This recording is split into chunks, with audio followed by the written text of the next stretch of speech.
IPL 2 মাস ধরে চলে, সেখানে একটা প্লেয়ার কত পায় আর ডি গুকেশ মাত্র 17 দিনে 11 কোটির বেশি আয় করেছে। কিন্তু সরকার প্রায় 5 কোটি টাকা ট্যাক্স কেটে নিয়েছে। কিন্তু এত টাকা ট্যাক্স কিসের?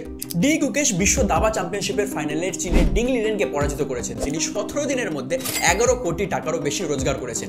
বিশ্ব দাবা চ্যাম্পিয়নশিপ 17 দিন ধরে সিঙ্গাপুরে অনুষ্ঠিত হয়। কিন্তু যে টাকা পুরস্কার পেয়েছে সেটাকে আয় হিসেবেই দেখছে ভারত সরকার। তাই তার সমস্ত উপার্জনের উপর 30% ইনকাম ট্যাক্স, 4% হেলথ এবং এডুকেশন সেস, বছরে 50 লাখের উপর আয় হলে সারচার্জ দিতে হয়। যেহেতু উপার্জন 5 কোটি ছাড়িয়েছে, তাই পুরনো কর ব্যবস্থা অনুযায়ী 37% সারচার্জ মিলিয়ে সব কেটে কুটে 11 কোটি 45 লাখের মধ্যে ট্যাক্সই দিতে হবে 4,89,41,460 টাকা।